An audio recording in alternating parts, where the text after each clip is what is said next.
नमस्कार, स्वागत है आप सभी का। R O Hindi mock test series में आज ये छठा मॉक टेस्ट है, जिसमें हम लोग समीक्षा अधिकारी, सहायक समीक्षा अधिकारी परीक्षा में आए हुए सभी हिंदी के प्रीवियस ईयर क्वेश्चंस को डिस्कस कर रहे हैं। तो चलिए शुरू करते हैं। स्टार्ट करने से पहले मैं आपको बता दूं कि अगर आप समीक्षा अधिकारी और सहायक समीक्षा अधिकारी परीक्षाओं की तैयारी कर रहे हैं तो आप हमारे वीडियो लेक्चर्स प्रोग्राम से जुड़ सकते हैं, जिसमें आपको वीडियो लेक्चर्स, टेस्ट सीरीज और पीडीएफ में नोट्स सब कुछ प्रोवाइड कराया जाता है। और प्री और मेंस दोनों के लिए अलग अलग प्रोग्राम भी उपलब्ध हैं, साथ में प्री और मेंस का कंबाइंड प्रोग्राम भी उपलब्ध है। तो इसके लिए अधिक जानकारी के लिए आप जो है RO वीडियो कोर्स लिखकर 9506742546 पर भेज दीजिए। व्हाट्सएप के माध्यम से आपको पूरी जानकारी रिप्लाई में दी जाएगी। चूँकि 1 अगस्त को प्रारंभिक परीक्षा है, इसलिए अगर आप कोर्स में इंटरेस्टेड हैं और इसी बार आप जो है RO एग्ज़ाम क्लियर करना चाहते हैं तो आप इस कोर्स से ज़रूर जुड़ सकते हैं। चलिए शुरुआत करते हैं। पहला प्रश्न देखते हैं आज का। निम्नलिखित तत्सम तद्भव की मेल से दृष्टि से शुद्ध युग्म इसमें से कौन सा, यानी कौन सा ऐसा जोड़ा है जो तत्सम और तद्भव के जो है मेल से शुद्ध है। तो इसको आप ध्यान से देखेंगे। हरिद्रा का हरिद्वार दिया है जो कि सही नहीं है। पर्यंक का परंक नहीं होता, चुल्ली का चूल्हा नहीं होता। तो केवल सही कौन सा इसमें से? बी ऑप्शन हमारा करेक्ट है, पृष्ठ का पन्ना। तो बी ऑप्शन यहाँ पर सही है। इसके अलावा जो अन्य ऑप्शन दिए थे, हरिद्रा का जो है तद्भव क्या होता है? हल्दी होता है। पर्यंक का क्या होता है? पलंग होता है। और चुल्ली का जो है चूल्हा होता है। अगला प्रश्न देखते हैं। पनही शब्द का इसमें से तत्सम कौन सा है? पनही एक तद्भव शब्द है और इसका तत्सम शब्द हमें इस 4 ऑप्शंस में से देखना है। तो चारों ऑप्शन आपके सामने है, तांबूल, पणही, पण या उपानय। तो इसका सही उत्तर दोस्तों क्या होगा? इसका सही उत्तर होगा डी ऑप्शन, उपानय। पनही का जो तत्सम शब्द है वो उपानय होता है। इसके अलावा पण दिया हुआ है। पण जो है अपने आप में एक तत्सम शब्द है और इसका जो है तद्भव क्या हो जाएगा? पण का पान हो जाएगा। तांबूल पान का पर्यायवाची होता है, लेकिन ये इसका तत्सम नहीं होता है। और पर्णही जो है इससे इसका कोई भी संबंध नहीं है। अगला प्रश्न आपके सामने है। निम्नलिखित में से आकाश का तद्भव रूप कौन सा है? तो आकाश के जो है लगभग मिलते जुलते कई सारे अर्थ दिए हुए हैं, जिसमें से कई उसके पर्यायवाची हैं, लेकिन हमको एग्जैक्टली इसमें से इसका तद्भव कौन सा है ये देखना है। आसमान, अंबर, आसमान या नभ। तो इसका सही उत्तर क्या होगा? आसमान। आकाश का तद्भव रूप क्या हो जाएगा? आसमान हो जाएगा। अंबर जो नभ ये सभी आकाश के पर्यायवाची हैं और आसमान शब्द जो होता है वो समान का विलोम होता है। अगला प्रश्न।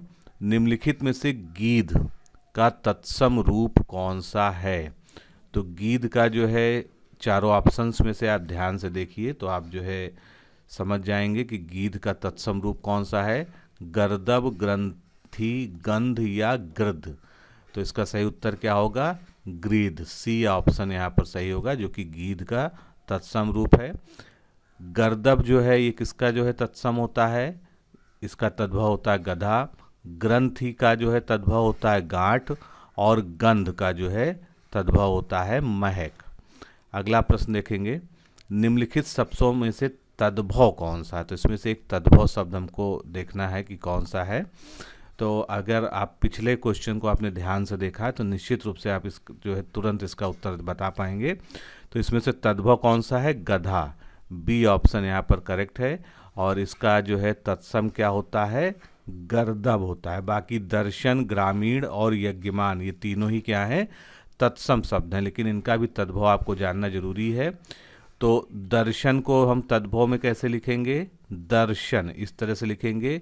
ग्रामीण का गवार हो जाएगा और यज्ञमान का क्या हो जाएगा? जजमान। अगला प्रश्न देखते हैं। क्रोध शब्द का पर्यायवाची इनमें से कौन सा है? तो चारों ऑप्शन आपके सामने हैं, इसमें से ध्यान से देखिए आप जो है संताप, अमर्ष, वैमनस्य और भीति। तो इसमें से क्रोध का जो है पर्यायवाची कौन सा हो जाएगा? अमर्ष। बी ऑप्शन यहाँ पर करेक्ट है। और इसके अन्य पर्यायवाची शब्द जो है कोप, गुस्सा, रोष, आक्रोश, प्रकोप, तैश, क्षोभ इत्यादि होता है। बाकी ऑप्शन में संताप दिया हुआ था, तो संताप का अर्थ जो है दुख होता है। इसके पर्यायवाची दुख, पीड़ा, व्यथा, कष्ट, क्लेश, वेदना, यातना, उद्वेग, खेद, विषाद, क्षोभ, यंत्रणा, संकट, शोक, उत्पीड़न इत्यादि जो है ये सभी संताप के पर्यायवाची हैं। वैमनस्य शब्द जो होता है ये शत्रुता या जो है विद्वेष के रूप में प्रयोग होता है। तो विद्वेष, द्वेष, शत्रुता, बैरी, दुश्मनी, अदावत, शत्रुभाव, अमैत्री ये सभी जो है वैमनस्य के पर्यायवाची हैं। और चौथा ऑप्शन था आपका भीति। भीति जो है डर का पर्यायवाची होता है। तो इसके अन्य पर्यायवाची हो जाएंगे खौफ, त्रास, आतंक, ये सभी भीति के पर्यायवाची शब्द हो जाएंगे। अगला प्रश्न देखते हैं, खिड़की का पर्यायवाची इनमें से कौन सा है? इसमें से एक शब्द जो है खिड़की का पर्यायवाची है, एक ऑप्शन। तो सही ऑप्शन आपको चुनना है वातायन, दरीचा, बारी या इनमें से सभी। तो इसका सही उत्तर क्या होगा? डी ऑप्शन इसका करेक्ट होगा। ये तीनों ही यानी वातायन, बारी और दरीचा खिड़की के पर्यायवाची शब्द हैं। लेकिन जो लोक सेवा आयोग ने अपनी प्राथमिक जो है प्राइमरी आंसर की जारी की थी उसमें केवल जो है वातायन को सही माना था, जो कि त्रुटिपूर्ण है, क्योंकि आप स्पष्ट रूप से जानते हैं दरीचा और बारी भी इसके जो है पर्यायवाची शब्द होते हैं। तो इसका सही उत्तर जो है डी होना चाहिए। अगला प्रश्न, कौन सा शब्द दैत्य का पर्यायवाची नहीं है? दैत्य का पर्यायवाची इसमें से आपको देखना है जो कि नहीं है, यानी तीन जो है दैत्य के पर्यायवाची है, एक जो नहीं है उसको आपको बाहर निकालना है। तो राक्षस, दानव, निशाचर ये क्या है? ये सभी जो है दैत्य के पर्यायवाची हैं। भूसुर शब्द जो है दैत्य का पर्यायवाची नहीं है। तो यही हमारा सही उत्तर है इस प्रश्न का। भूसुर किसका पर्यायवाची होता है? भूसुर जो है ब्राह्मण का पर्यायवाची होता है। दैत्य के पर्यायवाची राक्षस, दानव, निशाचर, असुर इत्यादि होते हैं। अगला प्रश्न, आग शब्द का पर्यायवाची इनमें से कौन सा है? तो आग शब्द का पर्यायवाची इसमें से हमको देखना है। चारों ऑप्शन पे आप गौर करिए, पुंडरीक, वैश्वानर, सैंधव और शक्र। इनमें से आग का पर्यायवाची कौन सा है? वैश्वानर। वी ऑप्शन जो है यहाँ पर करेक्ट होगा। बाकी के बारे में भी जान लेते हैं। पहले आग के अन्य पर्यायवाची देखते हैं। आग का अनल, पावक, वायु सखा, दहन, वैश्वानर, कृशान, हुतासन, जात वेदस, धूमकेतु। पुंडरीक किसका पर्यायवाची होता है? कमल का होता है। सैंधव घोड़ा का पर्यायवाची होता है। अगला प्रश्न देखेंगे, निम्नलिखित में से कौन सा किरण का पर्यायवाची शब्द नहीं है? तो जब भी नहीं हो तो सतर्क हो जाएं कि इसमें से आपको ऑड वन आउट करना है, यानी कि जो बेमेल है वो बाहर निकालना है। तो किरण का पर्यायवाची इसमें से कौन सा नहीं है ये आपको बताना है। तो एक तो आप स्पष्ट रूप से देख रहे हैं पुष्कर। पुष्कर किसका होता है? तालाब का होता है। और उसके अलावा दीप्ति भी किरण का पर्यायवाची नहीं होता, दीप्ति प्रकाश का पर्यायवाची होता है। और पुष्कर जो है तालाब का पर्यायवाची होता है। तो इस तरह से ये दोनों ही ऑप्शन जो है यहाँ पर करेक्ट होंगे, यानी सी और डी दोनों ही जो है किरण के पर्यायवाची नहीं हैं। तो किरण के पर्यायवाची जो है मरीचि, रश्मि, अर्ची, अंशु, कर, मयूख होते हैं। और पुष्कर तालाब का होता है और तथा प्रकाश का पर्यायवाची दीप्ति है। तो पहले तो लोक सेवा आयोग ने इसको नहीं माना था, लेकिन बाद में जो संशोधित आंसर की यानी रिवाइज आंसर की आई थी उसमें जो है सी और डी दोनों को ही लोक सेवा आयोग ने मान लिया था। अगला प्रश्न देखेंगे, निम्नलिखित वाक्यों में से एक वाक्य अशुद्ध है। उस अशुद्ध वाक्य को हमको पता लगाना है। तो एक एक करके पढ़ते हैं जिससे हम जो है अशुद्ध वाक्य तक पहुंच सकें। उसने अपने प्राण की बाजी लगा दी थी। तो ये वाक्य बिल्कुल शुद्ध है। उसके बाद हम देखते हैं राम, सीता और लक्ष्मण वन को गए। तो यहाँ पर वन को गए इसका प्रयोग जो है अनुचित है। राम, सीता और लक्ष्मण वन गए ये यहाँ पर सही होता है। उसकी आंखों से आंसू निकल पड़े, ये बिल्कुल सही दिया हुआ है। आपकी महत्ता से सभी लोग परिचित हैं, ये भी सही दिया हुआ है। तो इस तरह से हमारा सही उत्तर क्या हो जाएगा? बी ऑप्शन सही हो जाएगा, इसमें को का प्रयोग जो है नहीं किया जाना चाहिए था। अगला प्रश्न, वर्तनी की दृष्टि से शब्द का कौन सा रूप शुद्ध है? तो वंदना ही लिखा गया है, लेकिन उसके कई प्रकार लिखे गए हैं। तो इसमें से वंदना जो है व्याकरण की दृष्टि से, वर्तनी की दृष्टि से कौन वाला सही है, ये आपको देखना है। तो इसमें जो है सबसे शुद्ध विकल्प जो दिया हुआ है वो बी ऑप्शन में है, वंदना।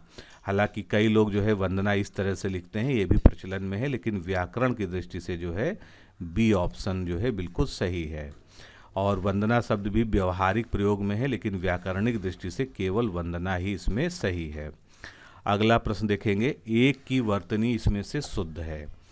अब थोड़ा सा जो है इसमें आपको ध्यान देना पड़ेगा, क्योंकि बहुत माइन्यूट सा अंतर है शुद्ध अशुद्ध में। तो इसमें से जो है सही वर्तनी किसकी हो जाएगी? पर्यवसान, डी ऑप्शन हमारा सही हो जाएगा। बाकी में क्या गलतियां हैं इसको हम देखते हैं। तो पर्यवसान जो है इसका अर्थ क्या होता है? इसका अर्थ होता है अंत, समाप्ति, समावेश, ठीक ठाक, अर्थ निश्चित करना, ये पर्यवसान का होता है। पर्यवसान का विशेषण क्या होता है? पर्यवसायी होता है। सट दर्शन का रूप जो है सड़ दर्शन होता है, इसमें डा जो है लगता है, आधा डा। किंतु भारतीय दर्शन के 6 दर्शनों में, जिसमें सांख्य, योग, न्याय, वैशेषिक, उत्तर मीमांसा, वेदांत, पूर्व मीमांसा आता है, उसमें सट शास्त्र शब्द का प्रयोग होता है। उसके लिए सट दर्शन दोनों ही का प्रयोग शब्दकोश के अनुसार उचित है। तो जहाँ पर शास्त्र होगा वहाँ पर सट का प्रयोग होगा, और जहाँ दर्शन होगा वहाँ पर सड़ होगा। तो सड़ दर्शन यहाँ पर जो है सही होगा। अनापेक्षित शब्द में क्या गलती है? उसकी जगह अनपेक्षित शब्द जो है बिल्कुल सही होगा। अनपेक्षित का सामान्य अर्थ क्या होता है? जो अपेक्षित ना हो, और ये क्या है? एक विशेषण शब्द है। चलिए अगला प्रश्न देखते हैं। इनमें से एक वाक्य कोई शुद्ध है, उस शुद्ध वाक्य का हमको यहाँ पर पता लगाना है। तो चलिए शुरू करते हैं नीचे से। इस बात का स्पष्टीकरण करना आवश्यक है। तो जहाँ भी स्पष्टीकरण शब्द लिखा है उसके साथ करना जो है लगाने की आवश्यकता नहीं है। इस बात का स्पष्टीकरण आवश्यक है, ये जो है अपने आप में पर्याप्त था। मेरे वेतन का अधिकांश भाग बच्चों की पढ़ाई में खर्च हो जाता है। तो अधिकांश में ही जो है अधिक अंश, अंश का मतलब भाग यहाँ पर होता है, तो यहाँ पर अलग से भाग लिखने की ज़रूरत नहीं थी। तो इसका शुद्ध रूप क्या हो जाएगा? मेरे वेतन का अधिकांश बच्चों की पढ़ाई में खर्च हो जाता है। प्रत्येक धर्म के लिए अच्छा सद्भाव रखना हमारा कर्तव्य है। अब अच्छा शब्द के साथ सद्भाव, सद्भाव का अर्थ ही होता है कि अच्छा भाव, इसलिए यहाँ पर अच्छा का प्रयोग करने की आवश्यकता नहीं थी। इस तरह से ये भी गलत हो गया। अब एक ही ऑप्शन हमारे पास बचा, पर्वतीय प्रदेश में प्रातः काल का दृश्य बहुत चित्ताकर्षक होता है। तो यही वाक्य जो है इसमें से अकेले शुद्ध दिया हुआ है। अगला प्रश्न देखेंगे, वर्तनी की दृष्टि से शुद्ध शब्द इसमें से कौन सा है? तो चारों ऑप्शंस को ध्यान से देखिए। हमेशा वाक्य एवं वर्तनी में जो है बहुत ही माइन्यूट अंतर होता है शुद्ध शुद्ध में, जो आपको ऑप्शन दिए जाते हैं। अनुग्रहित क्या सही लिखा हुआ है? गलत लिखा हुआ है। विरहणी भी गलत लिखा हुआ है, छोटी की मात्रा होनी चाहिए थी, यहाँ पर ग्रह होना चाहिए था। विवर्त जो है कैसा है? तो विवर्त शब्द जो है बिल्कुल सही दिया हुआ है, और बाकी चिन्ह शब्द भी गलत दिया हुआ है। तो वर्तनी की दृष्टि से केवल विवर्त सही है। चिन्ह को कैसे हम शुद्ध रूप से लिखेंगे? चिन्ह लिखते हैं इस तरह से। अनुग्रहित में अनुग्रहित इस तरह से होता है, विरहणी की जगह विरहिणी होता है। अगला प्रश्न देखेंगे, जिसका कोई शत्रु पैदा ना हुआ हो, इस वाक्यांश के लिए एक शब्द क्या है? तो बहुत इजी क्वेश्चन है दोस्तों ये। इसका सही उत्तर क्या हो जाएगा? अजात शत्रु, ए ऑप्शन यहाँ पर करेक्ट होगा। अगला प्रश्न देखते हैं, अनिश्चित जीविका यानी ऐसा व्यक्ति जिसका जो है जीविका यानी जिसके जीवन का कोई ठिकाना ना हो, यानी जिसके कमाने खाने का कोई इंतजाम ना हो, तो उसके लिए जो है एक सही शब्द इसमें से क्या है? आंशिक सेवा, अस्थायी सेवा, अर्ध रोजगार या आकाश वृत्ति। तो इसका सही उत्तर क्या होगा? इसका सही उत्तर होगा हमारा डी ऑप्शन, आकाश वृत्ति। आकाश वृत्ति जो है अनिश्चित जीविका के लिए प्रयोग किया जाता है। अनिश्चित जीविका के लिए आकाश वृत्ति होगा, और आंशिक सेवा जो शब्द दिया है तो उसका जो है सीधा सा अर्थ होगा थोड़े अंश में की गई सेवा। थोड़े समय के लिए की गई सेवा को अस्थायी सेवा कहते हैं और आधा रोजगार जो होता है इसको अर्ध रोजगार कहते हैं। अगला प्रश्न, जिसको भूमि के अंदर की जानकारी हो यानी जो भूमि के आंतरिक चीज़ों का ज्ञाता हो उसके लिए एक सही शब्द इसमें से क्या होगा? भूधर, पुराविद, पार्थिव या भूगर्भ वेत्ता। तो सही उत्तर क्या होगा इसका? बी ऑप्शन करेक्ट होगा, भूगर्भ वेत्ता। तो जिसको भूमि के अंदर की जानकारी हो उसके लिए सही शब्द है भूगर्भ वेत्ता। जो भू या पृथ्वी को धारण करे उसको भूधर कहते हैं। जो पृथ्वी से संबद्ध हो उसको पार्थिव कहते हैं। और प्राचीन काल का ज्ञाता क्या कहलाता है? पुराविद कहलाता है। चलिए अगला प्रश्न देखते हैं। मरणासन्न अवस्था वाला यानी जो मरने को हो तो उसके लिए एक शब्द इसमें से क्या होगा? मैमर्त्य, मुमूर्षु, मृतगामी या निर्विकारी। तो सही उत्तर इसमें से आपको चुनना है। इसका सही उत्तर होगा मुमूर्षु। मुमूर्षु का एक सामान्य और तो अर्थ होता है जिसको मरने की इच्छा हो यानी जो मरने की इच्छा रखता हो। और इसके कई सारे अन्य अर्थ भी लगाए जा सकते हैं जैसे कि मरने की इच्छा रखने वाला, जो मरने के बहुत समीप हो, वह आदमी जो अब मरने वाला हो, या मरण तुल्य व्यक्ति जिसकी मृत्यु बहुत पास आ गई हो या जो अभी मर जाने को हो। इन सभी अर्थों में मुमूर्षु का प्रयोग किया जाता है।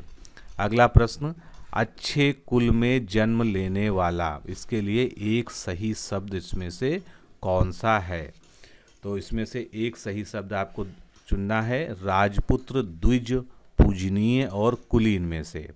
इसका सही उत्तर क्या होगा? कुलीन। बी ऑप्शन यहाँ पर सही होगा। अच्छे कुल में जन्म लेने वाला यानी कुलीन। और इसका एक और शब्द होता है अभिजात जो कि विकल्प में नहीं था। जो राजपुत्र होता है वो राजा का पुत्र होता है, जिसका जन्म दोबारा हुआ हो उसको हम द्विज कहते हैं। और जो पूजने योग्य हो या जिसकी पूजा की जा सकी हो उसको हम पूजनीय कहते हैं। अगला प्रश्न देखते हैं। उपादेय का विलोम शब्द इसमें से कौन सा है? तो उपादेय का सामान्य अर्थ क्या होता है? जो काम का हो या जो ग्रहण किया जा सके या जिसको हम ले सकें, जो लेने योग्य हो, जो ग्रहण करने योग्य हो। तो इसका उल्टा क्या हो जाएगा यानी इसका विलोम क्या हो जाएगा? अनुपादेय। बी ऑप्शन यहाँ पर करेक्ट है। इस तरह के जो भी शब्द हों जिनके आपको अर्थ स्पष्ट रूप से नहीं पता हो उसको डिक्शनरी में उनके अर्थ को जरूर देख लिया करिए। तो उपादेय का अर्थ होता है जो काम का हो, जो ग्रहण किया जा सके या लिया जा सके, और इसका विलोम अनुपादेय होगा। अगला प्रश्न देखते हैं। भौतिक का विलोम शब्द क्या होगा? आध्यात्मिक, सांस्कृतिक, दार्शनिक या राजनीतिक। तो बहुत ही सीधा सा सवाल है और उसका सीधा उत्तर है आध्यात्मिक। भौतिक का जो है विलोम होता है आध्यात्मिक। अगला प्रश्न। विवेकी का विलोम शब्द इसमें से कौन सा है? स्वविवेकी, अविवेकी, अनविवेकी या निर्विवेकी।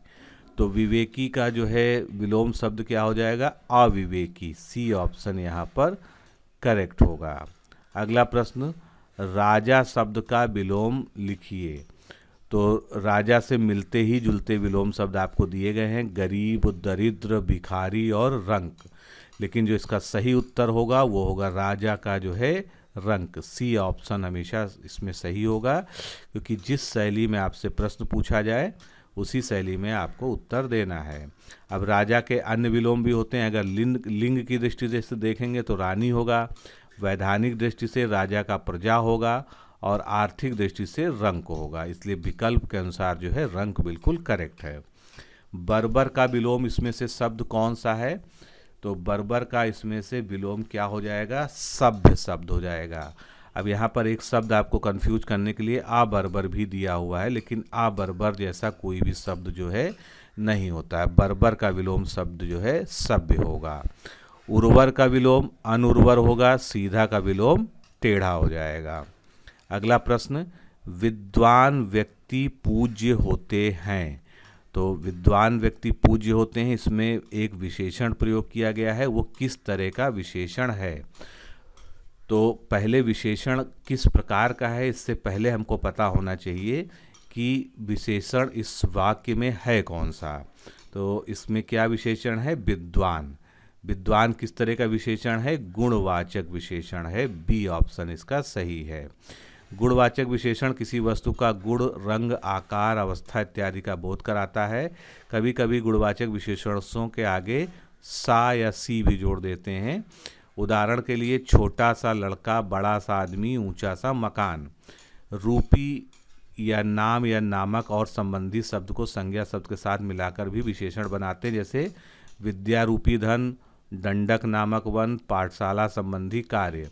अधिकांशतः गुणवाचक विशेषणों का विशेषण लुप्त रहता है, विशेष लुप्त रहता है। ऐसी स्थिति में ये विशेषण संज्ञा का काम करते हैं, जैसे कि हमें बड़ों का सम्मान करना चाहिए। अगला प्रश्न देखते हैं।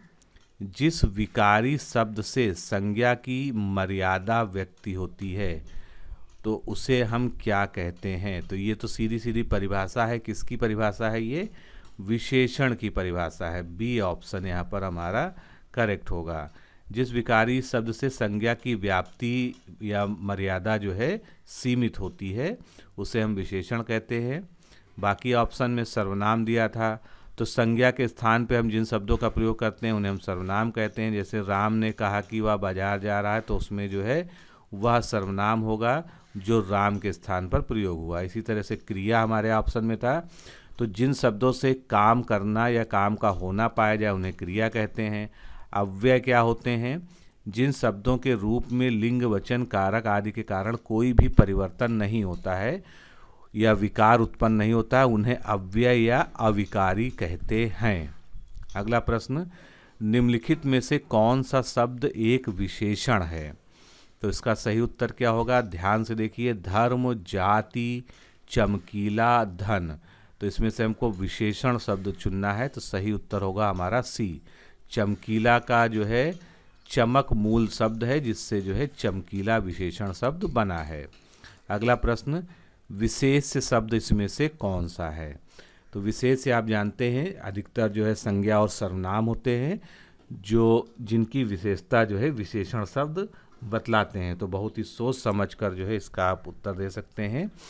तो इसका सही उत्तर क्या हो जाएगा, सीताराम। जो इसका बेस्ट आंसर है वो सीताराम है। क्यों है, क्योंकि ये जो है विशेष पद है। विशेष सदैव संज्ञा होते हैं या सर्वनाम होते हैं। सीताराम एक नाम है, इसलिए संज्ञा है। इसी तरह से बुद्धिमती शब्द दिया हुआ है, रामलला दिया हुआ है, ये किसी के नाम हो सकते हैं, इसमें कोई डाउट नहीं है। और रमापति ये भी नाम हो सकता है, लेकिन ये जो है विशेषण के रूप में प्रयोग होते हैं। रामलला का मतलब जो है जानते हैं। इसी तरह से रमापति जो रमा के पति हैं, बुद्धिमती जो बुद्धिवान स्त्री हो, तो ये सभी क्या है, विशेषण हैं। अगला प्रश्न, निम्नलिखित शब्दों में से विशेष से कौन सा है। तो इसमें से भी हमको विशेष से छांटना है, तो उसमें से सीधा सीधा जो है एक संज्ञा शब्द आपको कौन सा दिखाई दे रहा है।